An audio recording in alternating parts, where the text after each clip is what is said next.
감사합니다. 우리 옆에 계신 분들과 이렇게 인사하겠습니다. 오늘도 주님이 함께 하십니다. 인사하시죠.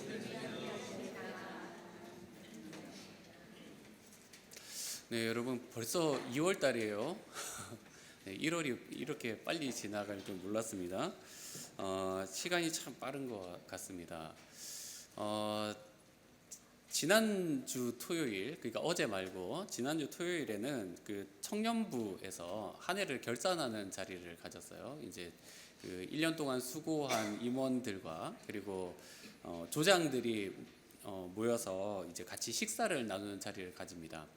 청년부는 그 보통 성경 공부하는 조를 이제 그 마무리를 하는 시기가 1월 말입니다.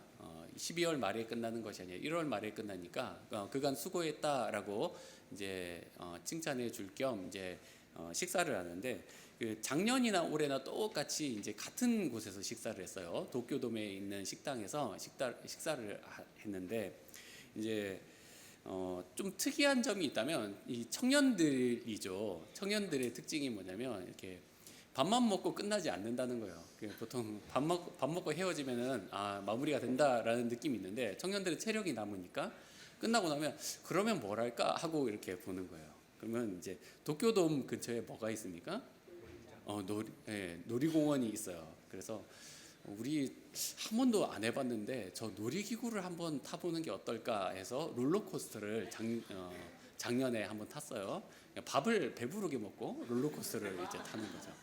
근데 올해도 마찬가지의 상황이 또 벌어졌습니다. 똑같은 데서 밥을 먹고 나오니까 또 뭐하지 했는데, 또 나가면 뭐가 보이는 겁니까? 롤러코스터가 또 보이는 거예요.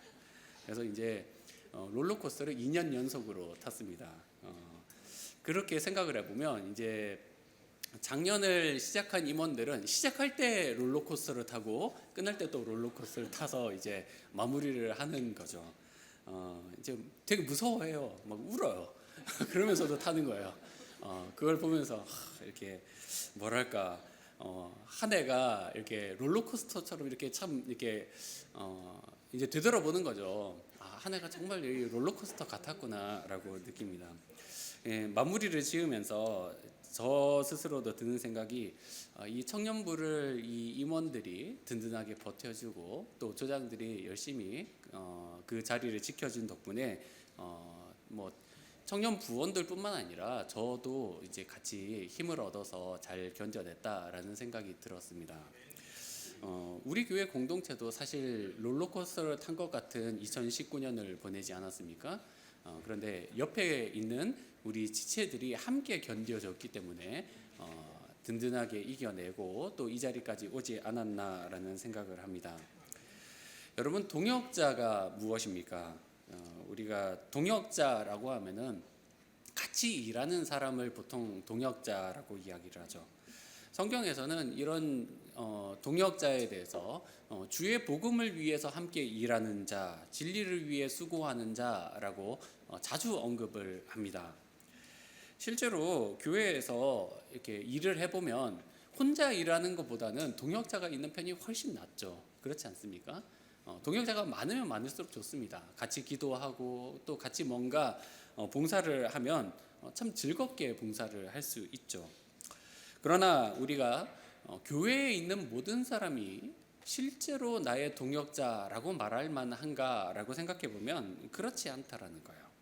모든 사람이 다 좋은 동역자냐? 그렇지 않다는 거죠. 바울이 사역하던 그 초대교회의 시대에도 마찬가지였습니다. 교회를 다니는 사람도 사실 그렇게 많지 않은 시대였는데 진정한 동역자라고 말할 사람이 별로 없던 거예요. 그래서 성경을 보면 예전에 동역자로 함께 활동했던 사람들이 바울을 버리고 떠나거나 변절되거나 이런 것들을 많이 보게 되죠. 그래서 바울에게는 정말 동역자가 절실했고, 그 동역자들의 귀함을 이 서신들을 통해서, 빌립보서를 통해서도 그 절절함이 드러납니다. 여러분, 오늘 이 말씀을 함께 나누면서 진정한 동역이 무엇인지 깨닫고 또 그 은혜를 나누는 관계를 세워나가는 그런 시간 되시기를 소망합니다. 여러분, 그렇다면 우리는 어떤 동역을 해야 될까요? 먼저 17절을 읽어보겠습니다. 17절 말씀 시작.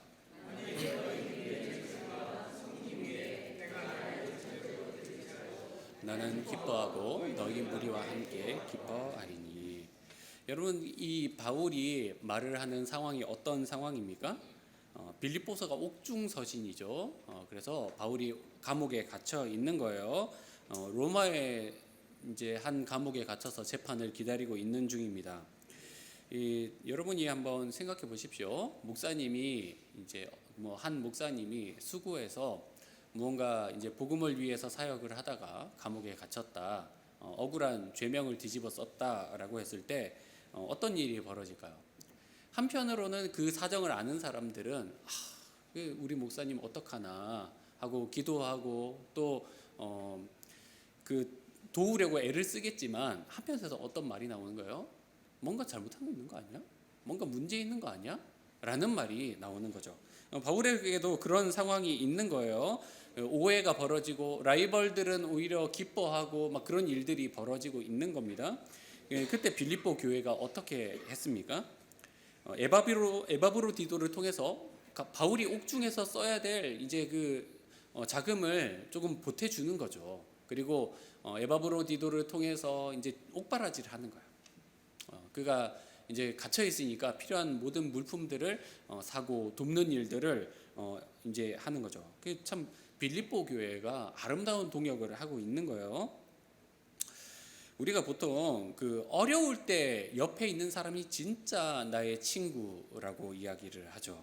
성경에서도 그 법칙이 사실은 다르지 않습니다. 17절 말씀을 다시 한번 보십시오.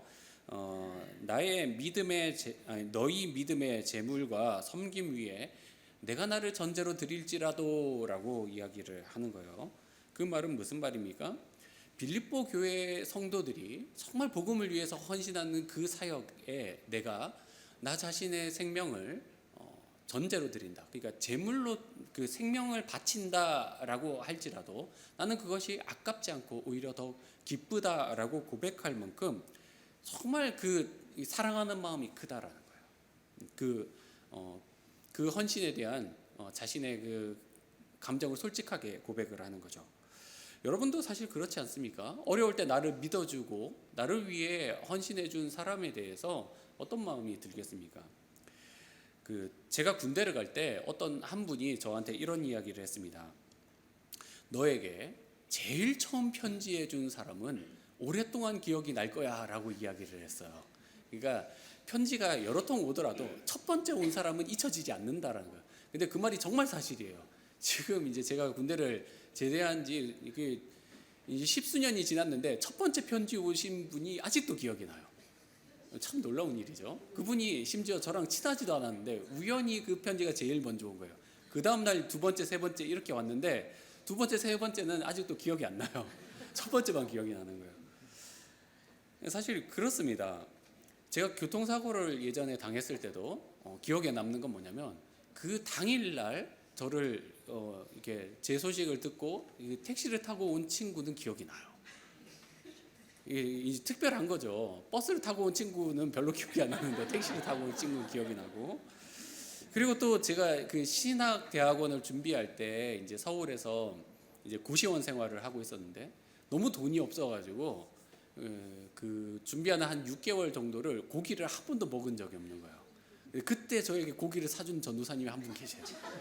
기억에 남아요. 그때 고기 맛도 기억이 나요. 정말 꿀맛 같죠. 왜 그렇겠습니까? 왜 그게 기억이 남겠어요? 어려울 때 정말 그 도와주는 것, 기억해 주는 것, 그게 너무너무 중요하다는 것이죠. 우리는 형제된 성도로서 사실 서로의 아픔 그리고 서로의 외로움에 대해서 잘 통감해 줘야 되고 위로해 주는 사역이 필요합니다. 그러기 위해서는 사실은 우리에게 제일 먼저 필요한 게 뭐냐면 우리의 연약함을 드러내기에 부끄럽지 않은 분위기가 형성이 돼야 되겠죠. 그래서 내가 솔직히 말해서 지금 조금 어려워, 솔직히 말해서 내가 지금 좀 외로워라는 말을 쉽게 할 수 있는 분위기가 먼저 있어야 되겠고, 그렇게 고백을 했을 때 정말 따뜻하게 그것을 맞이해 줄 만한 분위기가 있어야 되는 것이죠. 차갑거나 냉랭하거나 그것을 판단하려는 분위기보다는 사랑으로 그것을 돌보아야 되는 것이죠. 여러분, 우리가 한 해 한 해 지나가면서 사실 우리의 삶이 항상 잘 되지만은 않습니다. 사업을 하더라도 좋을 때가 있고 나쁠 때가 있죠. 건강을 보더라도 우리가 어려울 때가 있고 또 정말 건강하게 사역을 감당할 때가 있습니다. 그럴 때 좋은 동역자로 우리가 있어 준다는 것은 무엇입니까? 그렇게 흔들릴 수 있는 상황 속에서 끝까지 곁을 지켜주는 것, 그것이 우리가 감당해야 될 일이 아니겠습니까? 그래서 우리 그런 김에 앞뒤 좌우에 계신 분들에게 이렇게 인사했으면 좋겠습니다. 제가 옆에 있겠습니다. 인사하시죠. 되게 떨떠름 하신 것 같아요. 안 있어 주려고 생각하십니까? 끝까지 옆에 있어 주는 거, 그거 참 중요한 일인 것 같습니다. 그 사역을 감당하는 저와 여러분 되기를 소망합니다. 자, 우리 20절, 21절 읽어볼까요? 20절, 21절 시작. 이는 뜻을 같이 하여 너희 사정을 진실히 생각할 자가 함께 그들이 다 자기 일을 구하고 그리스도의 일을 구하지 아니하되. 여러분 보십시오. 어떤 말씀입니까? 감옥에 있는 자기를 대신해서 그 디모데를 보내겠다라고 이야기를 하는 거예요. 근데 디모데가 어떤 사람이라고 말을 합니까? 디모데의 차별점이 있죠. 21절을 보시면 다른 사람들은 다 자기 일을 구하는데 이 사람은 어떻다는 거예요? 그리스도의 일을 구한다. 그러니까 이 사람의 특이점은 뭐냐면 한번 따라하시겠습니다. 이기적이지 않았다. 이기적이지 않았다라고 이야기를 하는 거예요. 근데 21절의 표현이 조금 독특한데 어떻게 말을 하냐면 이제 주변에 있는 다른 사람들은 자기의 일을 구하는 것, 즉 이기적인 사람들이다, 자기 것만 생각하는 사람들이다라고 평가하는 반면에 이제 그 반대편에 있는 그 디모데를 향해서는 뭐라고 표현하는 거예요? 보통 우리가 이기적인 거의 반대말은 뭐라고 말합니까? 이타적이다라고 표현을 하는데 그 바울은 뭐라고 말하냐면 그리스도의 일을 구하는 사람이다라고 이야기를 하는 거죠. 왜 이기적이다라는 말의 반대말이 그리스도의 일이 되는 걸까요? 여러분, 우리가 성경에 대한 이해를 가지면 이기심이 어디서부터 시작되었는지를 알게 됩니다. 이기심이 어디서부터 시작이 되었습니까? 인간이 타락하면서부터 바로 시작된 게 이기심인 거예요. 선악과를 누가 따먹었습니까? 아담과 하와가 따먹죠. 근데 아담이 선악과를 먹고 난 뒤에 사람이 변했어요. 선악과를 따먹기 전에 하와에 대해서 뭐라고 평가를 합니까? 이 사람은 나의 뼈 중에 뼈요 살 중에 살이다, 이렇게 표현을 하죠. 그러니까 내 몸과 똑같다, 이렇게 표현을 하죠. 근데 선악과 따먹고 나서 하나님 앞에서 너 왜 따먹었니? 라고 말하니까 뭐라고 대답을 합니까? 저 여자 때문입니다. 저 여자 때문이에요. 이렇게 말을 하죠. 이 사람이 타락하면서부터 그 순간부터 뭐가 시작이 되는 거예요? 이기심이 시작이 되는 거예요. 함께 책임을 나눠지는 것도 아니고 자신이 책임을 대신 지는 것도 아니고 남에게 책임을 돌려버리는 그 이기심이 시작이 되는 거죠. 그리스도의 일을 하는 이 디모데, 참 이기적이지 않은 사람이다, 성화된 사람이다라고 이야기를 하는데, 그런데 실제로 어떤 일을 했느냐? 22절을 같이 한번 읽어보겠습니다. 22절로 넘어가 볼까요? 시작.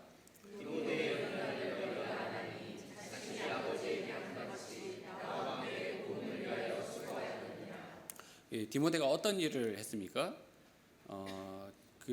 바울의 사역을 돕고 있었죠. 그러니까 바울을 돌봤다라고 말해요. 근데 여러분 한번 생각해 보십시오. 바울이 있고 디모데가 그의 뒤를 따릅니다. 그러면 설교나 복음을 전하는 일은 누가 했을까요? 거의 바울이 했을 거예요. 그러면 디모데는 어떤 일을 했을까요? 바울의 이제 편지를 대피를 하거나 또는 이제 옥바라지를 하면서 심부름을 하는 일을 거의 했을 거란 말이죠. 그러니까 실제로 보면 이제 바울이 하는 일이 복음 사역이다라고 말하기에 좀 적합한 반면에 디모데의 사역은 사실은 바울을 보조하는 사역에 불과하다라고 생각을 할 수 있어요. 밥을 차린다거나 편지를 쓴다거나 또는 심부름을 한다든가 이런 일들을 하는 거죠. 근데 왜 바울은 이 일을 가리켜서 그리스도의 일이다라고 평가를 할까요?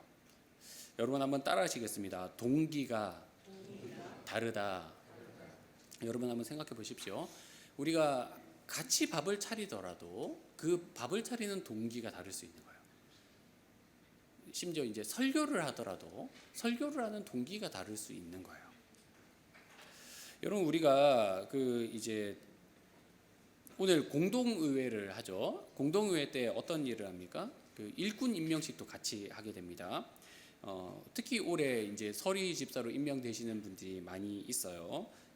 올해는 이제 청년들도 사실은 많이 이제 청년 집사가 되는데, 여러분 집사가 된다는 것이 어떤 의미가 있습니까? 여기도 이제 신임 집사님 되시는 분들이 있죠. 한번 따라하실까요? 고생문이 열렸다. 교회 일이라는 것이 그렇습니다. 교회에서 직분을 맡아서 일을 한다면 권리를 가지는 것보다 책임이 크다라는 거예요. 집사라는 말이 원래 무슨 뜻입니까? 청지기라는 뜻이에요. 청지기. 그러니까 창고를 맡아서 관리하는 청지기가 원래 집사인 거죠. 근데 생각해 보십시오. 창고에 들어가 있는 물품이 뭐 수십억엔 어치의 물건이 들어가 있다라고 하더라도 그 창고를 맡아 관리하는 그 집사, 그 청지기가 받는 사례는 얼마쯤 되겠습니까? 뭐 수십만 엔 정도밖에 안 되는 거예요. 그러니까 뭐 몇백 배씩 차이 나는 물품을 관리를 하지만 그 책임을 지는 사람이 받는 이득은 얼마 안 된다라는 거죠. 하나님 앞에서 우리가 직분자가 된다는 것이 무엇인지 생각해 볼 필요가 있습니다. 나의 이름, 나의 만족, 나의 자랑을 내세울 것이 없고 주님의 이름, 교회의 만족, 복음을 자랑하는 자리로 나아가야 되는 거예요. 수고하고 고생해도 칭찬 못 받는 거 허다합니다. 그렇죠? 남들이 막 내가 수고했는데 별로 반응이 신통치가 않아요. 했는지도 몰라요. 내가 수고했는지 안 했는지 모르고 오해할 때도 많아요. 그러나 그것이 사실은 당연한 것이죠. 왜 그렇습니까? 청지기이기 때문입니다. 여러분 우리가 가지는 참된 만족은 오로지 하나님께로부터 오는 것임을 잊지 마시기를 소망합니다. 여러분 디모데가 허드렛 일을 해도 자기의 유익이 아닌 복음을 위한 동기로 한 거예요. 그것이 그의 일을 이제 복음의 일 그리고 그리스도의 일로 만든 것이죠. 저와 여러분도 마찬가지입니다. 제가 설교를 하더라도 이기적인 동기로 설교를 하면 그것은 그리스도의 일이 아닌 것이고, 쓰레기 하나를 줍고 걸레질 한 번을 하고 설거지 한 번을 하더라도 그것이 교회를 위하고 복음을 위한 일이라면 그것이 그리스도의 일이 되는 것이죠. 여러분 조금 식상한 말인 것 같지만 여러분께 맡겨진 일을 하면서 이것이 정말 주님을 위한 일이다라고 생각하고 일하시기를 소망합니다. 그 일이 정말 그리스도의 일이 되는 것이죠. 나의 유익이 줄어들더라도, 나의 이름이 빛나지 않더라도 주님께 유익이 되고 또 교회의 유익이 된다면 그것을 기쁨으로 감당할 때 주님께서 여러분을 귀히 평가하실 줄 믿습니다.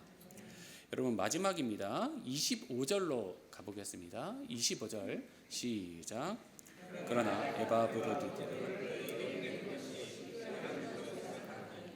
그는 나의 형제요 함께 수고하고 함께 군사된 자요 내 사역으로 내 스봇을 돕는 자라. 여기서 한 사람이 등장을 하죠. 누굽니까? 에바브로디도. 어떤 사람입니까? 아까 앞서서 언급했다시피 빌립보 교회에서 이제 그 바울을 돕기 위해서 로마로 보낸 사람이에요. 헌금을 가지고 그걸 이제 바울에게 전달하고 또 바울을 돕기 위해서 온 참 좋은 사람이죠. 근데 이제 그가 바울을 계속해서 돕다가 어떤 일이 일어났다는 겁니까? 그에게 이제 병이 들린 거예요. 어떤 병인지 정확하게는 모르겠어요. 근데 그 병으로 인해서 정말 죽을 고비까지 갔다가 이제 정말 이제 난처하게 된 거죠. 좋은 일로 바울을 돕기 위해서 왔는데 죽어버리면 어떻게 됩니까? 너무 난감한 거죠. 바울이 입장에서도 그렇고 그 이제 보낸 빌립보 교회 입장에서도 난감한 거예요. 그렇게 근심이 되어서 함께 기도를 하는데 정말 하나님께서 도와주셔서 겨우겨우 살게 되었다라고 이야기를 하는 거예요. 그러니까 여러분 한번 생각해 보십시오. 바울 일행의 형편이 그렇게 좋지가 않은 거예요. 그렇다 보니까 좋은 의사를 쓸 형편이 아니다 보니까 정말 하나님께서 은혜를 주셔서 겨우 살게 된 거예요. 그래서 이제 27절에도 나오는데 그 하나님께서 바울을 정말 긍휼히 여기셨다라고 말할 만큼 급박했던 걸로 보입니다. 그래서 이제 참 감사한 일이죠. 살게 되었으니까. 이제 동역자가 병들고 그를 위해서 기도하는 목회자, 그리고 하나님의 은혜로 정말 충분히 아름답게 이제 그 에바브로디도의 병이 나았습니다. 근데 이제 말씀을 보시면 이들의 이제 신앙적 행위가 그 이상을 이제 뛰어넘는 거예요. 그게 뭐냐면 이제 25절부터 30절까지 이제 가장 많이 등장하는 단어가 뭐냐면 근심이라는 단어가 많이 나오는데, 어떤 근심이 나오냐면 에바브로디도가 병이 들어서 근심하는 것은 사실 당연하죠. 좀 나았으면 좋겠다, 회복됐으면 좋겠다라고 하는데, 28절에 보면 28절로 가볼까요? 자, 함께 읽어보겠습니다. 시작. 그러므로 내가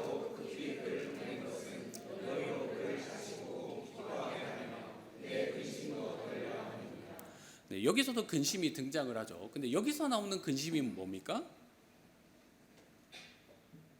그 빌립보 교회의 성도들이 에바브로디도가 죽게 되었다라는 사실을 알고 나았다는 사실을 모르는 거예요. 그래서 그로 인해서 마음속에 가지는 근심을 인하여서 바울이 가지는 근심인 거예요. 이 빌립보 교회 성도들이 얼마나 안타까울까 하는 그 마음을 가진 것이 근심인 것이죠. 여러분, 이런 것을 우리는 뭐라고 표현하냐면 따라하시겠습니다. 배려인 것이죠. 바울이 마음에 있는 것은 배려인 거예요. 사실 생각해 보십시오. 바울이 지금 어렵습니까? 빌립보 교회가 어렵습니까? 바울이 어려운 거예요. 옥중에 있기 때문에 바울이 어려운 거예요. 그래서 지금 디모데를 보내는 것뿐만 아니라 에바브로디도까지 보내면 누가 어려워지는 거예요? 바울이 훨씬 어려워지는 거예요. 그럼에도 불구하고 둘을 한꺼번에 보내는 이유가 뭡니까? 빌립보 교회 성도들이 근심하지 않게 하기 위해서 보내는 거예요. 뭔지 아시겠죠, 여러분? 그러니까 지금 내 형편보다는 저기 나의 동역자의 형편을 더 생각하는 마음, 동역자가 얼마나 어려울까를 근심하는 그 마음이 사실은 동역자로서 가지는 최고의 배려인 것이죠. 여러분, 우리는 자신의 안위를 생각하는 것보다 동역자의 안위를 생각하는 그런 동역의 자세가 필요합니다. 내가 지금 조금 어렵더라도 내 동역자를 훨씬 더 귀히 여기는 마음, 그런 것들이 우리에게 필요한 것이죠. 여러분의 옆에 있는 분들은 정말 어떤 의미를 가지는 분들입니까? 그저 우리가 예배만 같이 드리고 그냥 우리 교회 다니는 분이네 하는 정도로 지나는 분들입니까? 아니면 저 집사님 어느 부서에서 봉사하고 있는 분이네, 또 어느 성도님 저분 일 잘하니까 나랑 같이 일해봤으면 좋겠네 정도로 생각이 든다면 사실은 우리는 이 정도의 동역까지 가지는 못하는 것이죠. 저도 교역자가 되어서 사역을 하다 보니 이제 종종 이런 때가 있습니다. 사람보다 일이 먼저 보이는 거예요. 어떤 일을 해야 되는데 여기에 재능을 가진 분이 필요한데 하고 이렇게 사람을 보는 거예요. 그저 이 동역자의 상황이라든가 또 그분의 어려움이라든가 그분의 기도 제목을 생각하기보다는 저분이 빨리 와줘서 이 일을 해줬으면 좋겠네 라고 생각이 들 때가 참 종종 있다는 것이 저의 참 부족한 부분인 것 같습니다. 우리가 한 사람을 바라보면서 그 사람의 사정을 생각하고 그 사람이 가진 근심이 무엇인지까지 헤아리는 단계까지 나아가려면 참 우리 안에 주님께서 주시는 은혜가 더 필요하지 않을까라는 생각이 듭니다. 여러분, 우리가 그런 동역으로 나아가는 귀한 공동체 되기를 간절히 소망합니다. 그래서 서로의 사정을 헤아려주고 또 서로의 마음을 먼저 고려해주는 그런 동역의 단계로 나아가는 우리 공동체가 되도록 함께 힘써 나가기를 간절히 소망합니다. 말씀의 결론을 맺겠습니다. 하나님은 우리를 동역자로 부르셨습니다. 믿으십니까? 그렇다면 그저 우리가 같이 예배 드리는 정도의 수준에 있는 사람, 또 그저 동경교회 같이 있는 사람 정도가 아닌 서로를 위해서 헌신하는 그런 동역으로 나아갔으면 좋겠습니다. 특별히 공동체에 어려움이 왔을 때 함께 이겨내는 옆에 있어주는 그런 동역자로 세워지는 저와 여러분 되기를 간절히 축원드립니다. 기도하겠습니다. 사랑하는 하나님 아버지, 오늘 주님 앞에 예배하러 온 주의 백성들 안에 하나님의 말씀을 깊이 새겨주시고 또 저희를 하나님이 기뻐하시는 뜻 가운데 일으켜 주시기를 소망합니다. 하나님, 저희가 말로는 동역자다라고 이야기를 하면서도 실질적으로 좋은 동역자였나라고 생각해 볼 때 부족한 부분들이 참 많습니다. 그러나 주님 앞에서 저희가 좋은 동역자, 서로를 세워주는 동역자, 서로의 어려움을 통감해주는 동역자로 함께 서가기를 원하오니 주님, 저희에게 은혜를 더하여 주시옵소서. 주님, 오늘 특별히 공동의회가 있는 날입니다. 주님께서 어려운 가운데서도 함께하는 성도들을 주님께서 축복하여 주시고 그 은혜 안에서 서로가 서로를 기쁨으로 세워나가는 은혜가 있는 시간 되게 하여 주시옵소서. 예수님의 이름으로 기도드립니다. 아멘.